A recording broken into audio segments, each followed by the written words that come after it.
Oh, screen's come on. Okay, we may have a video.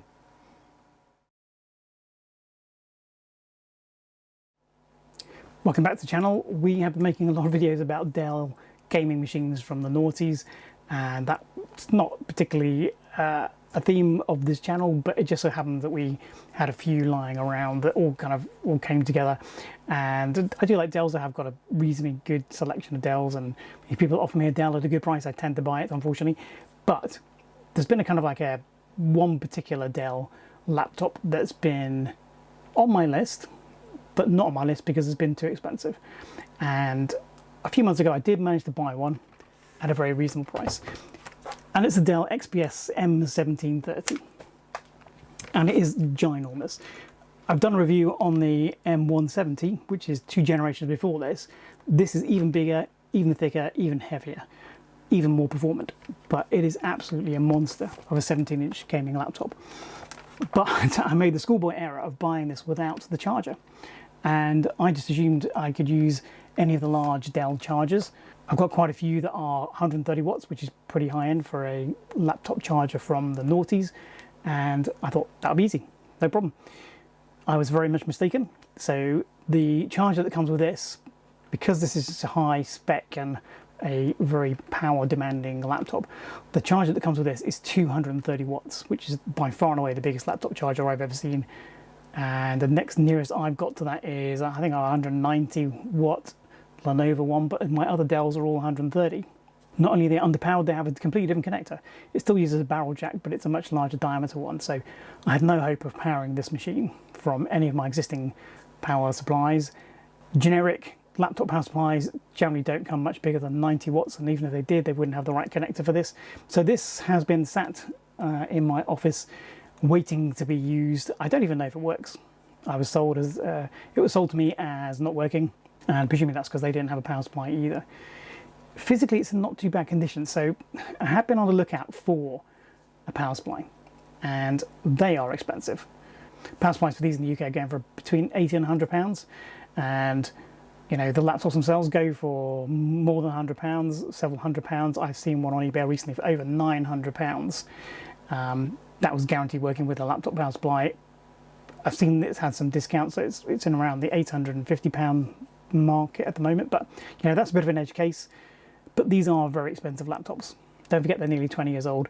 This came out in October 2007, which makes it 18 years old at the time that this video was made.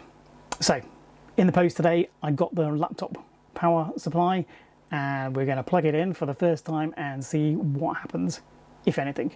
I don't even know the power supply works, so it's all a bit of an adventure. Okay, so here it is. It is ginormous. It's actually not that much smaller than my Toshiba Libretto 50 CT, so you know, it's pretty big.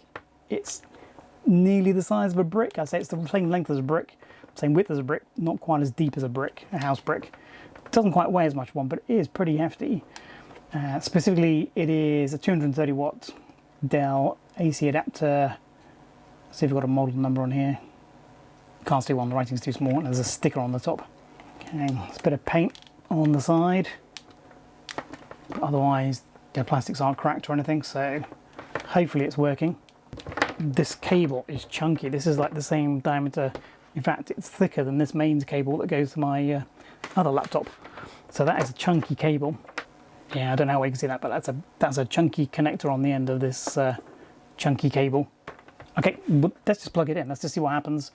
I don't know if it's going to work. It's got an indicator light on it, so at least we'll know if there's power going in. And then we'll plug the laptop in and see if that works. Okay, so we've got a blue light on the power supply. No funny noises, no smoke. That's all good. So here's the laptop. Also ginormous. We'll go through over the specs of this in a bit, if this actually works. This could be one of the shortest videos I ever make, because if this doesn't work, then there's nothing else that we can do to kind of demonstrate and show off this laptop, unfortunately. Power connectors on the back as usual. Let's plug it in. It fits, so that's good. Oh, got some lights. It's actually turned on. Holy. Now, just because it's turned on doesn't mean it's actually going to be working. So the screen, let me reposition the camera. So the machine has beeped, but the screen has not come on. So I think this is actually broken. That's a bit of a shame. It's 2 beeps. That probably means it wants to go into the BIOS. LED lighting is working. And at last, Dell's put a numeric keypad next to their 17-inch keyboard chassis. Okay, let's just power cycle it. I heard some fans spinning up. So one of the problems with these... Oh, screens come on. So one of the problems with these is that the graphics cards fail quite a lot. Let's press F2 to get into the BIOS. Screens come on. That's... Phew. Okay, we may have a video. So it's MXG071 series, which is interesting. And it's revision A11 on the BIOS. Look how small this trackpad is. It's taking ages. I'm guessing it's counting memory or something. I'm not sure. It's very likely the CMOS battery's dead, so it's probably going to have to check everything. These are kind of late era XP gaming machines. This one actually has got a Windows Vista sticker on it, so maybe this is a later version of this late model. There aren't a lot of companies making gaming laptops at this point. Dell was probably the most prolific. They bought Alienware. They also had some gaming laptops. Some of the other OEMs like MSI were making gaming laptops on a kind of small scale. Nobody was really into it apart from Dell. Obviously that's different now. Everyone has a gaming laptop, even HP. But it was definitely the XPS that was kind of like the go-to if you wanted to buy a gaming laptop in 2005 through to 2007, 2008. It's quiet. That's good. The laptop power supply is working and it's not too warm at this point. But then again, it's not actually doing anything. We'll have a little look around this in a moment. Now, the last model we tried, I couldn't get the BIOS to output a video signal via the external connector, so I'm not sure if I'm going to be able to do any screen captures for you. Okay, it says it's not recognised this as a 230 watt power supply. That's probably because the battery inside the machine is faulty. So I can't get an external display. There's no VGA port on this actually. It's only got DVI, and I haven't got a DVI to VGA connector to hand, so I'll just reposition the camera so you can see what's going on in the BIOS. So this is a glossy display. I think I've managed to cut out as many reflections as possible. So the camera angle's a bit odd, but let's see if we can go and get some information. So it's an MXG071. I wanted to look that up to see if that's actually correct. Obviously it's pretty much impossible to replace the motherboards in these, so that's got to be correct, hasn't it? Service tags there, we might look that up on the Dell website a bit. Processor info, so there's lots of different CPUs that came with this. This isn't a particularly fast one, I don't think. A 2.4 gigahertz with only 3 megabytes of cache. It is dual core. I will need to look up the processor ID to see what it is exactly, if it doesn't boot into an operating system. It's got 4 gigs of RAM. That's the most that systems were shipping with kind of in this time period. Windows XP couldn't use more than 3.5 anyway, so most shipped with 4 gigs of RAM. Vista obviously could accept more than that. So it's got a 200 gig primary hard drive. Now this chassis's actually got room for 2 SATA 2.5-inch hard drives. There's nothing in the second slot at the moment. It's got a DVD read-write. Video, it's got a GeForce 8700M GT. That's slightly disappointing. You can get these with 8800s, and you can get them SLI. So it's not mentioning SLI and it's not mentioning an 8800. So it looks like it's the base 8700M GT, unfortunately. But I don't know. We need to look into that a bit more. 512 megs of video memory. It's got the 1920 by 1200 screen, a bit like all the others we've looked at recently. It's got Bluetooth installed. Hasn't got the flash cache module installed. It says unknown device type installed for the AC adapter, but this is definitely the right one and it's definitely working. Battery not installed. Now there is a battery in this chassis. It's obviously not working. The system cannot communicate with the battery. The battery's actually got some slight damage on the surface. So it may be that the battery management system isn't being recognised. Time and date are all wrong.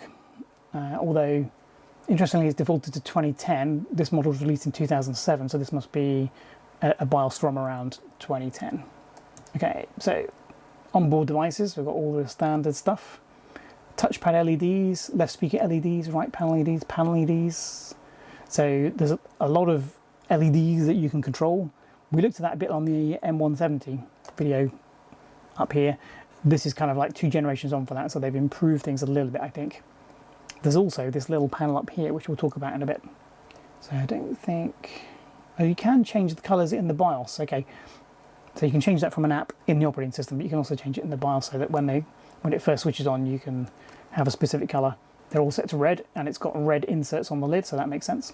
So you can set up a RAID on this because you've got some room for 2 hard disks in the chassis. You can actually do a RAID, and because of that, this was one of the fastest hard disk systems that relied on mechanical hard disks at the time in 2007. So there's nothing else in the BIOS here that is interesting. Virtualization's turned off. We probably won't be using that on this, but we could do.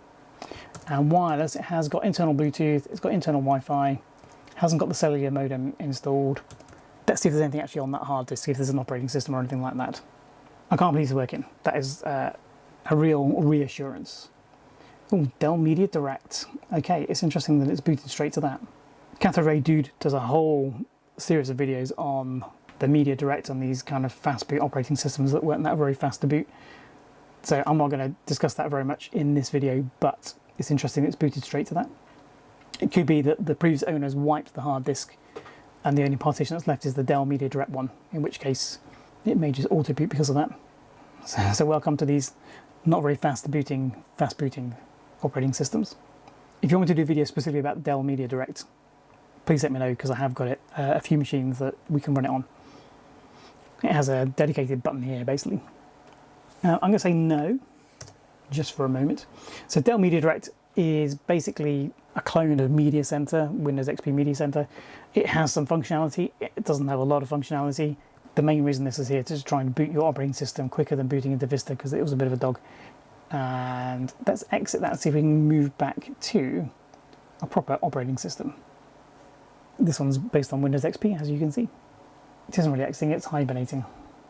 That's in theory to try and speed up the boot next time, but as you saw, it wasn't particularly that quick. Power cycle. Let's see if we can get into something that isn't Media Direct. So there's the internal hard disk, the CD drive, and the built-in network. Some diagnostics. Should we see if anything's on there? They're generally on a separate partition on the hard disk. The fact they've just booted to that means that this hard disk probably is the original image. So just going to let this run, just out of curiosity, just because we haven't been able to boot into an operating system yet. And we'll do a jump cut to the end and see if it's told us anything we wanted to know. So diagnostics didn't tell us anything. In fact, I got a little bit bored, and so escaped and skipped the second half. It's now booting and says it's resuming Windows. I'm not sure if that's actual Windows or whether that is the Dell Media Direct. Let's find out.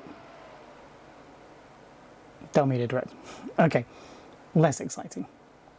Okay, so hitting Control F11, I was expecting to be able to access a recovery partition tool, but what it's done is booted me straight into Windows 7 Home Premium with a user account. So Windows 7 Home Premium isn't the default operating system for this machine. Windows Vista is, so I'm guessing this person's upgraded the computer at some point. They may have deleted the recovery partition. We do actually have a working Windows install. That's probably the more interesting thing. I'm guessing the password isn't blank. No. Is it Rob? No. Okay, Rob, your secret is safe. Sort of. Let's have a look at the hardware next, and then we'll come back to operating systems in a bit. Okay, now we know we've got a video, let's do a quick cleaning montage and then I'll show you the machine.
Okay, it wasn't the dirtiest computer I've ever cleaned, but it was a bit grubby, brown residue mostly, so probably smoking residue, I don't know. Anyway, I'm glad it's not on there anymore. So what exactly is the Dell XPS M1730? It is a late XP, very early Vista gaming laptop from Dell. and it's part of the XPS M range. The immediate predecessor to this was the M1710. Before that was the M170. Those are the 17-inch versions. They also had a 15 and 13-inch line of XPS Ms. So they had an M1530 and an M1330. The 1530 you've seen on this channel before. So this is kind of the biggest brother, and it's the most kind of adventurous in terms of styling, and it's the most adventurous in terms of internal hardware. So here I'm showing it next to the M170, and as you can see, it's a little bit wider, not quite an inch, but getting on for that, and it's quite a lot thicker. Front to back is also a little bit deeper, so it's probably half an inch wider, half an inch front to back deeper, and half an inch top to bottom deeper. So the M170 was big enough, but this thing is huge. It carries over a lot of details from the M170 in terms of things like overall design and the LED lighting. This kind of carbon fibre look is slightly different rather than the drilled aluminium. You could get the top panel in several different colours. I think you could get it in blue, this red, and I think maybe there was a white or a silver version as well. Not entirely sure. The ones that tend to come up mostly are the red ones and the blue ones. It's got a few scratches and scrapes in it where the kind of fake carbon fibre effect is kind of diminished because of the scratches. It probably just would help if we polish those out a little bit. Not going to do that in today's video. Let's actually have a look at what you get for your money. So across the front here you've got an open and close catch and some media buttons, 7 to be precise. So you've got some volume controls and some media controls for pause, rewind, fast forward and stop. Down here there's a little window which is for infrared remote. I'll come to that in a bit. And then you've got these speaker grills, and you can't really see it much at the moment. When this is on, these panels are illuminated, and you can see there's 2 drives in here. They're not very big. They're like maybe 15 millimeters or something, but there's 2 on each side, which is more than your average laptop. It's all very hard to see because it's all black, but on the side here you've got a PC card slot. We've got what Dell calls a Wi-Fi catcher, which is basically you've got the Wi-Fi on-off switch, and a button which Dell calls the Wi-Fi catcher, which kind of lets you detect if there's a Wi-Fi in the area.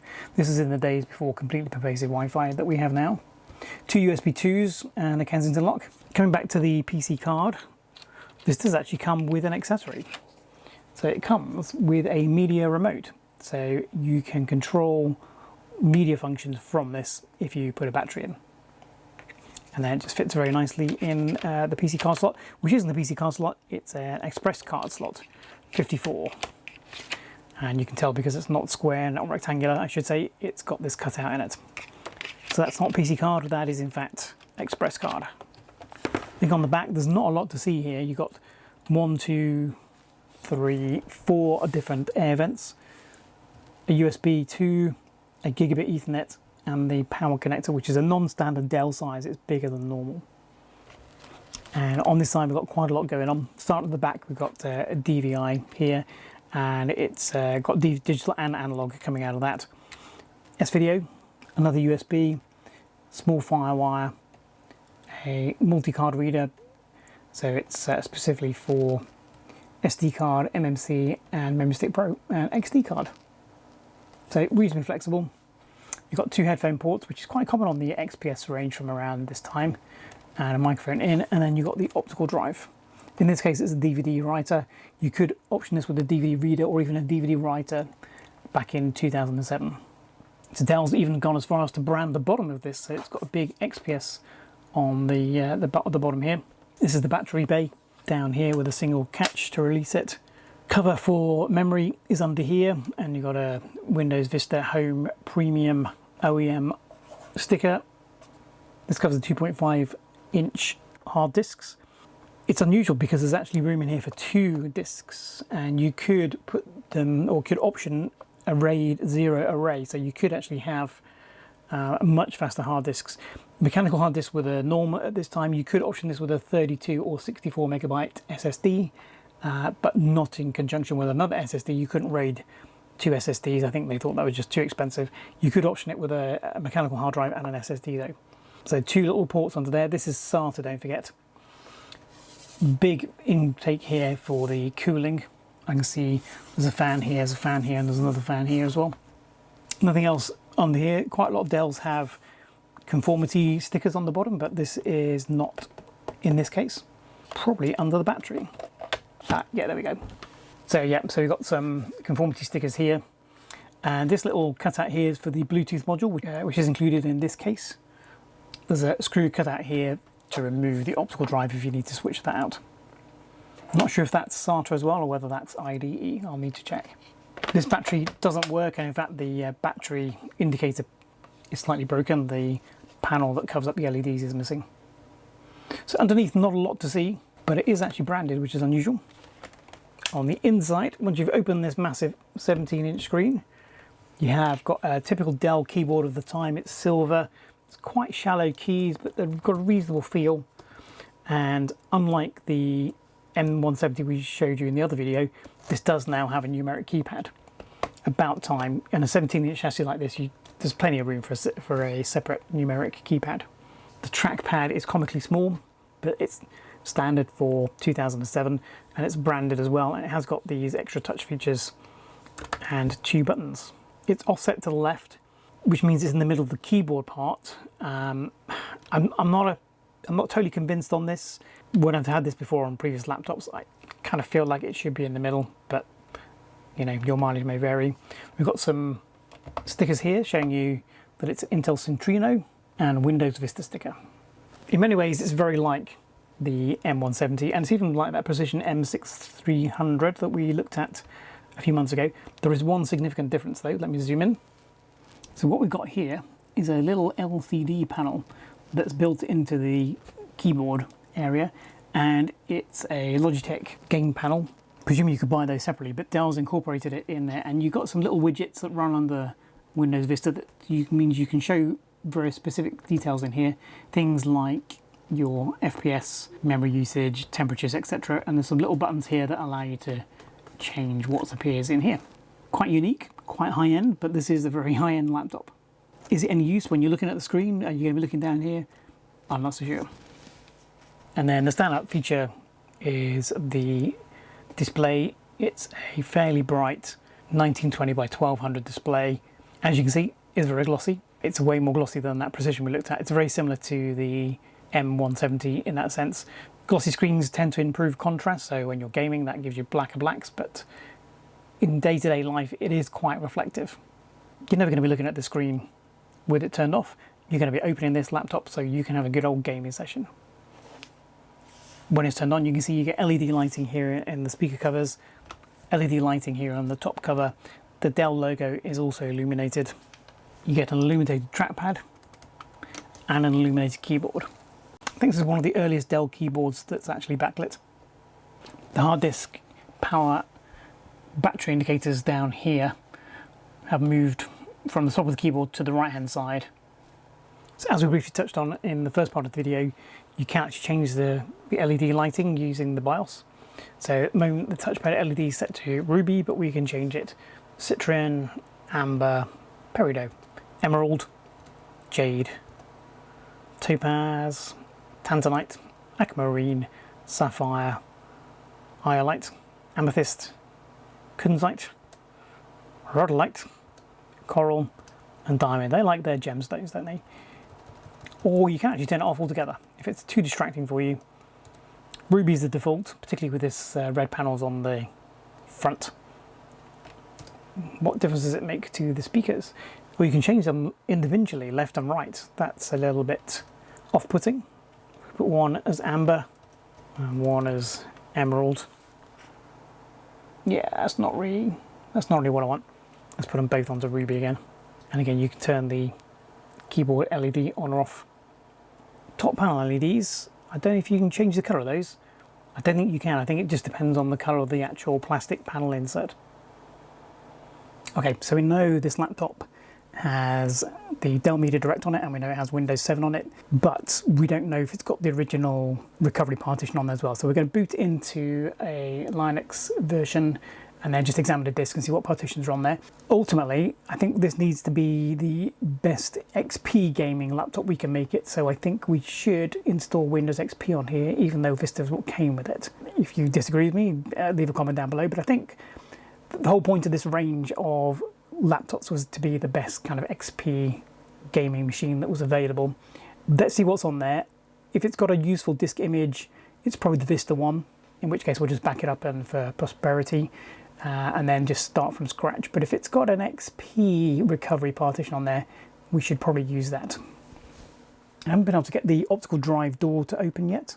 I'm not sure if that's a hardware or software issue. Let's put the paperclip in and find out. Certainly hope it's okay with the paperclip. So I'm not able to get a video out in Linux either, so we're going to have to do direct from the screen. But I've run the disks app here, and you can see the drive is a 200 gig Samsung drive, and it's got several partitions on it. It's got a small one here at the beginning, which is probably the utilities partition. Then we have got a recovery partition, which is NTFS, and it's 11 gigs. We've got a main OS, which is 187 gigs, which is where Windows 7 resides. And then there's a Media Direct partition at the end of the drive, which is 2.7 gigs fat. So Media Direct is on there, we know that already. We know the diagnostics are on there, but interestingly, the recovery partitions as well. So we could have a little poke around Windows 7 installation, but I don't think Rob would like us to do that. Let's see if we can get this recovery partition imaged, and then we've got something to fall back to if there's a problem. So I've just put a disk in the optical drive to see if that's working. It's making noises. Yeah, spinning up the drive. Are we going to get an icon on the desktop? Works 9, so it has recognised it. It doesn't sound super great, so maybe we should consider replacing that at some point. Let's see if it ejects.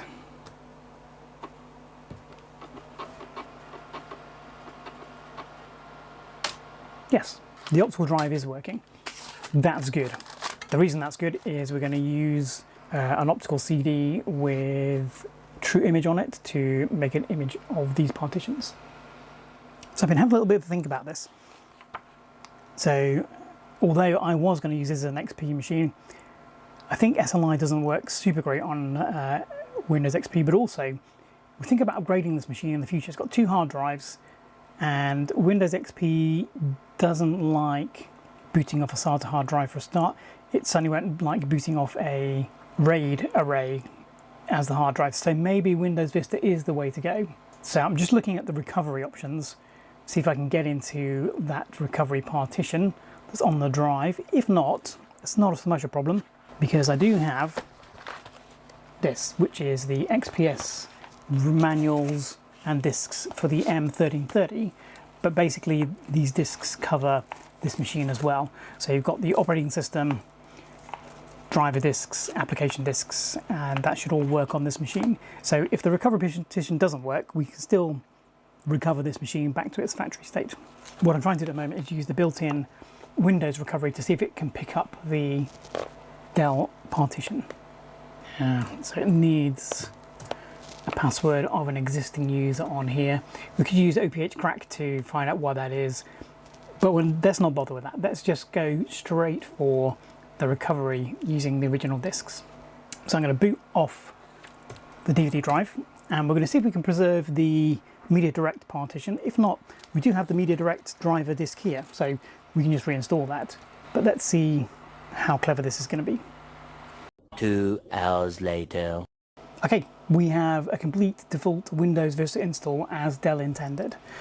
As you can see, there's customized wallpaper, there's the sidebar, there's this bar at the top, no idea what that is, and the little game screen here is working. In terms of what's installed, I don't know. Quite a lot by the looks of it. It's very dark, so and we can't do screen capture because the screen capture device doesn't go as high resolution as this display panel, unfortunately. But so we're gonna have to film it off the screen. So hopefully you can see it well enough. The writing is going to be tiny, but we can deal with that later.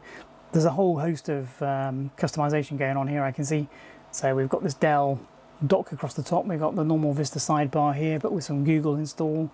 We've got McAfee antivirus installed by the looks of it. The little game display is working. It's cycling through 4 different things at the moment. The time, a clock, CPU and RAM usage and temperatures, I think was the other one. And CPU usage is going up, even though we're just looking at the desktop. So we've got a whole host of Dell related stuff installed here. I think probably Quickset's going to be the one that's most relevant for us to look at. So Quickset is Dell's way of configuring the laptop from within Windows, and you can configure the network, power management, and the Wi-Fi catcher button. So gaming options, what's that? Okay, so this is where we can change the LEDs. We can get them to strobe or do other things. Okay, and there's a plugin for Windows Media Player here that allows you to make the lights change with music. That's cancelled all of that because there's a system information button here. So let's have a look, see exactly what we have got. It's the Windows system information. That's not very exciting. So it's telling us the CPU is the T8300, which runs at 2.4 gigahertz, and it's got that 3 megabytes of level 2 cache. I'm interested in the display. Set SLI configuration. Do not use SLI. Enable SLI recommended. So does that mean we do actually have 2 GPUs? Ooh, okay. Enable SLI technology. Apply. Need to restart the computer, so yes. Yeah, with all this bloatware, it's taking a long time to boot up, but it's also looking at new hardware. So is that because we've turned on the second graphics card? Or is it just because I plugged in my USB stick? It's the USB stick. Not very exciting. CPU's at 100%. Hard disk light is flashing away. SLI has been enabled. You may notice one of your displays go blank. This will happen only while SLI is enabled. So we're still running at 100% CPU. It's easy to see why people complain about Vista, because this is a premium notebook. This is as fast as you're going to get at the time. And we're running at 100% CPU, just copying some files across from a USB drive to the desktop because of all these other widgets and toolbars and background processes from Google Search and McAfee Antivirus. It's actually quite sad to see. It's not surprising people didn't like Vista when it first came out if manufacturers loaded their laptops like this. What I'm going to do, because this is how Dell intended you to experience it, I'm going to leave all those things running when we do the benchmarks. Obviously that's wrong, but that's what Dell intended. So let's just see what happens. Okay, let's have a look at GPU-Z. So NVIDIA GeForce 8700M GTs, that's what we knew. What we don't know still is whether it's SLI or not. Is there any way of telling on here? It says the memory size is 256. Now the BIOS reported the memory size was 512. So does that mean we have got 2 cards in there? NVIDIA SLI enabled 2 GPUs. Okay, so we do actually have 2 8700 GTs. Okay, that's still not as fast as a single 8800, unfortunately, let alone an 8800 SLI configuration, but it's not the base spec, so that's really good to know. And yes, here we are, we got 2 different cards to choose from down at the bottom. And what's the sensors telling us? So the GPUs are running at 62 degrees already, probably needs the thermal paste replacing. Fan speed is at 100%. Let's look at the other card. Both cards are on the same module, so I'm guessing it's going to be very similar information. Yeah, 62 degrees, fans running 100%. So here's the Windows Vista information pane. We haven't run the benchmarks on this yet, so it won't have a number for us. Let's give it a rating of 3. Let's see if we can get some details on that. So the RAM is the slowest component. It's happy with the graphics. It's happy with the hard disk. I'm not happy with the hard disk, but there you go. And the processor, it's given it a 3.1, so it's not the top end processor, as I said. But T8300 is not bad. It's actually pretty decent for its time. Let's just run that benchmark again, just see if it gives us different numbers now. We've turned on SLI. Okay, I've updated it. It's come up with exactly the same numbers. The CPU is running at 100% pretty much the entire time, even though it wasn't testing the CPU in all of the portions of the test. So yeah, all this other stuff that's going on in the background is not helping. Okay, well, the out-of-the-box experience from Dell, absolutely awful. So 3D Mark 2000 just would not run to completion, and while it was running, there was glitching. There was, I think basically it was confused about the SLI, and some of the image was being drawn correctly, and then there were alternating bands of it not being drawn correctly. So I'm assuming that one GPU was working and one wasn't. The benchmark didn't really know how to deal with that, but couldn't get a number. So trying 3D Mark 2001, same thing. It started running okay. There was less visual glitching, but it would not complete the tests at all. 3D Mark 03 did complete, and that was our only success. And we got a score of 16,000 odd, so that's actually an okay score for 3D Mark 03. It's not as high as I was expecting. The score for 3D Mark 05 was horrendous. It was 3,000. That's barely, I can't explain how bad that is for this level of computer. And 3D Mark 06 was the same. It was 2,500. So we're talking less scores than the M170, which is 2 generations older. So there's definitely something wrong. I'm guessing it's the drivers, or it could be this other stuff that Dell's got installed. I'm just not quite clear yet. So the plan from this point is to do all that again.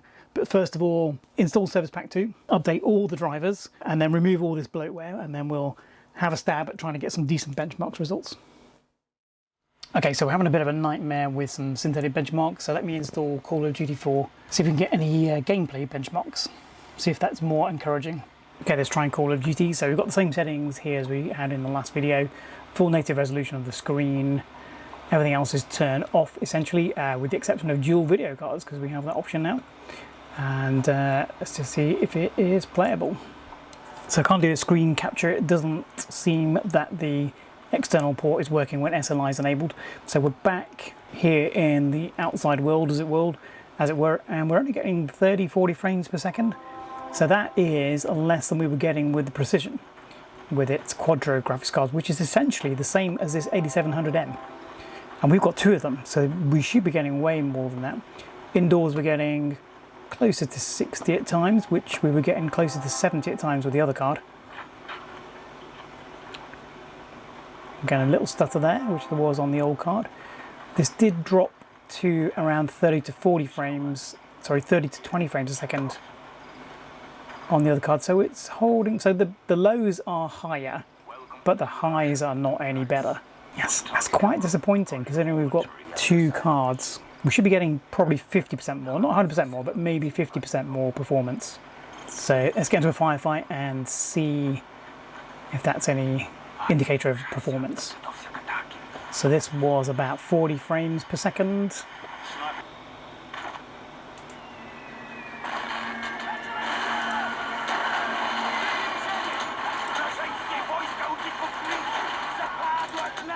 So yeah, we're only getting a few frames per second here. So we were getting about 25 frames per second here. So similar again. So yeah, performance is no better than the Quadro, even though so basically the Quadro and this card are essentially identical. So we should be getting at least as good, if not 50% better frame rates, and we're not. Okay, playable but disappointing. So benchmarking has been a very, very strange mixed bag. And if we look at the screen at the moment, you can see I'm comparing this with the M170, which is 2 generations old. Now that did have a 7800 GTX, so that had a top of the range for that generation graphics card. If we compare that with the 1730 out of the box, as Dell delivered it to customers, it's terrible. It wouldn't run 3D Mark 2000, it wouldn't run 3D Mark 2001. I just don't know why. It just, with all the other software that was running in the background, all the other services, and with the default drivers, it just would not finish those benchmarks. That is appalling. When it did run, 3D Mark 03 did actually score slightly better than the M170. Only slightly though.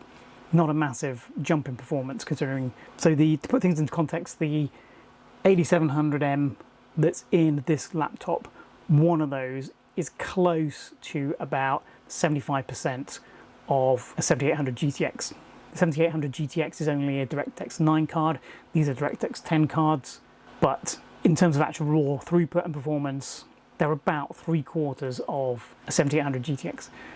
We've got 2 of them though, so we should be getting about 50% more performance than that other laptop. We've also got a much better CPU. We're 2 generations on from that CPU, so we should be easily beating the M170, and we're not. We've managed to do it in 3D Mark 03 a little bit, but look at the 05 and the 06 scores. They are like half of what we should be getting.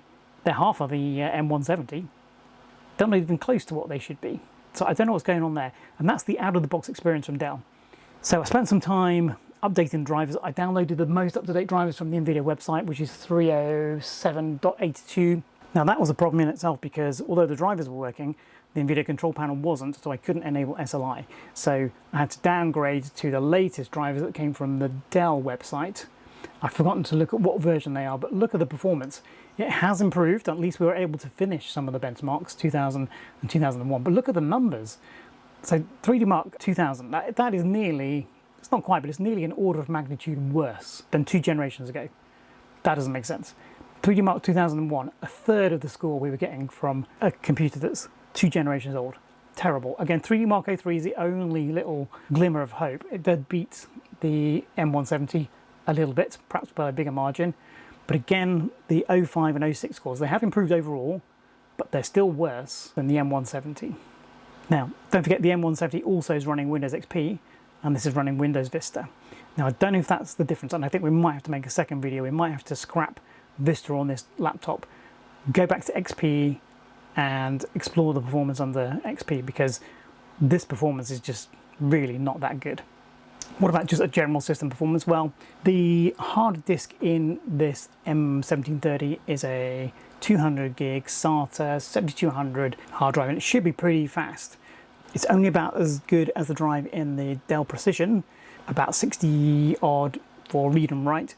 That is better than the M170 overall in terms of performance. It's nearly twice as fast, and it does feel that overall the desktop isn't particularly unresponsive. You don't feel like you're waiting. When I was benchmarking the M170, I was always waiting for the hard disk to load the application or the benchmark, and it did feel very sluggish. This doesn't give you that same performance lag. It's not super quick, and an SSD would do wonders for this machine, but I think these numbers are okay. They're not stellar, they're not poor.